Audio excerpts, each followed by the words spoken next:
Nganzethongo sanamukela kuKhanyisani TV. Mawumusha kwi-channel yethu siyacela subscribe khona uzokwazi ukuthola ama-video isikhathi siwakhiqiza. Nisixolele sekuseni kodwa manje khona into efanele ngiyikhulume nani Nganzethongo. Sila e-Park Station sizolapha akulala.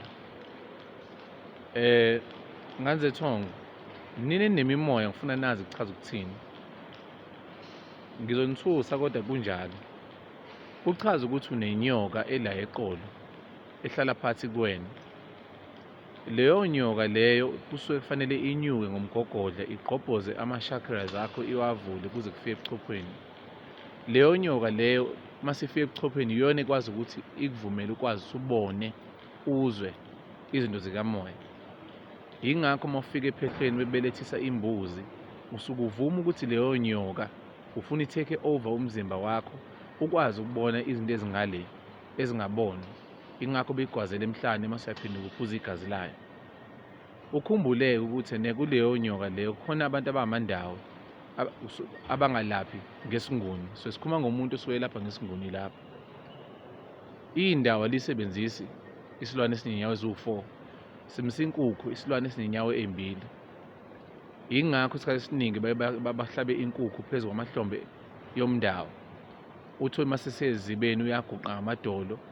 Uguqela ngamadolo ngoba uyinkomo yamanzi eyongena ezibeni hamba ngamadolo eyolanda umndawo sokuparola lo. Mephuma lapho usuke ephuma nani nenyoka. Lo moya lo wenyoka njengoba ula eqolo. Into eyinkinga manje umuntu uyaziphupha ngathi khona uyathuka endlini ngathi khona inyoka. Ngathi khona into emhambayo kuyabanda umzimba amazinyo abuhlungu ikhanda libuhlungu indlebe zibuhlungu. Le nyoka isuke isivukile enye into ebuyivuse le spiritual awakening. Ngithi inyoka ngoba ingendlela abantu abadala abaziveza ngayo. Into ebuyiqubule le mimoya usuke umbatha nomuntu osenemimoya ephezulu noma ubolekane nengubo nomuntu onamathongo noma nemimoya ephezulu kanti vele nawe uyingane yedlozi. Ukhumbule ukuthi umhlaba una 75% amanzi o 85% amanzi fana nomzimba wakho. Ithongo elikhulu emhlabeni elikhona isidalwa inzuza inyoka leyo. Le nyoka lephathi kuwena ngoba uhlala uziphupha iyona efanele isinyuke ihambe izifisha ubuchopho lapha ukwazi ukubona ngale. Emandaweni isikhathi esiningi mabehambe beyongena ezibeni bakusuke begaqa amadolo beyolanda leyo ndawo noma suke beyolanda inyoka.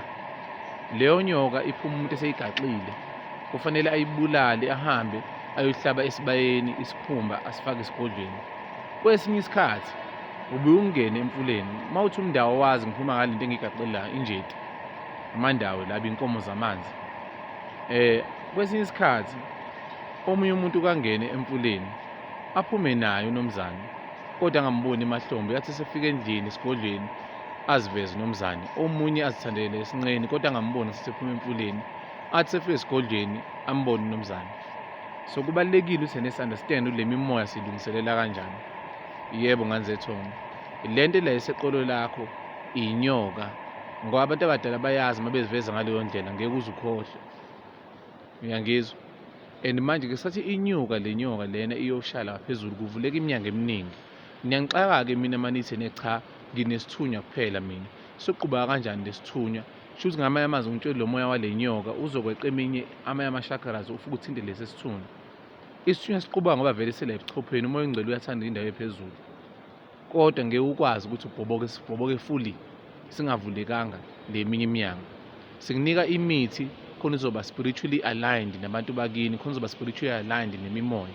Imali ivalekile, inhlanhla ivalekile, awunabangani, uyagula emzimbeni, izinto azihambi kahle, ama-chakras akho avalekile, lawo enhlanhla la kufanele bayakusiza ngokwamoya. So leyo nyoka le lapha emzimbeni wakho iba inkinga ngoba ibuye ihambe iyohlala esibelethweni. Ugcina usuzithola usungabi nazo izingane ezinye seziphuphuma. Abanye benu usuzithola usungafisi nokuthi ube nocansi. Abanye benu uthola nginethanda kakhulu ucansi kodwa yekho umuntu ofisa ukuthandana nawe.